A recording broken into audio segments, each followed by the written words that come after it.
વડોદરામાં હરણી બોટ દુર્ઘટનાના 21 દિવસ બાદ પોલીસના હાથે ઝડપાયેલા કોટિયા પ્રોજેક્ટના 5% ભાગીદારો દીપન હિતેન્દ્ર શાહ અને ધર્મિલ ગિરીશ શાહને આજે કોર્ટમાં રજૂ કરવામાં આવ્યા તો 10 દિવસ પોલીસ કસ્ટડી રિમાન્ડ માંગવામાં આવ્યા હતા. જોકે કોર્ટે રિમાન્ડ માટેના કારણો સાંભળ્યા બાદ 6 દિવસના રિમાન્ડ મંજૂર કર્યા છે. પોલીસ માટે આ બંને આરોપીઓ પાસેથી 6 દિવસમાં જે સવાલના જવાબો મેળવવાના છે તેમાં મુખ્ય કોયડો એ છે કે કોટિયા પ્રોજેક્ટમાં વર્ષ 2017માં દીપેન અને ધર્મિલની ભાગીદારી 60% હતી, પરંતુ એવું તો શું બન્યું કે એક જ વર્ષમાં બંને પોતાની ભાગીદારી ઘટાડીને 10% કરી નાખી. બંને માત્ર 10%ના જ ભાગીદાર હોવા છતાં કોટિયા પ્રોજેક્ટના બેંક એકાઉન્ટમાં મુખ્ય રોકાણકાર તરીકે દીપેશ અને ધર્મિલની સહીથી જ વહીવટ થતો હતો.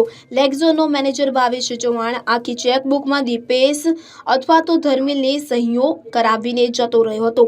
પોલીસને મૂંઝવણ એ છે કે આટલી મોટી પેઢીમાં આ પ્રકારે આર્થિક વ્યવહાર કેમ થતો હતો, તેની પાછળ માસ્ટર માઇન્ડ કોણ છે અને કોને કયા પ્રકારનો અને કેટલો આર્થિક લાભ મળ્યો હતો જેવા અનેક પાસાઓ પર તપાસ હાથ ધરાશે.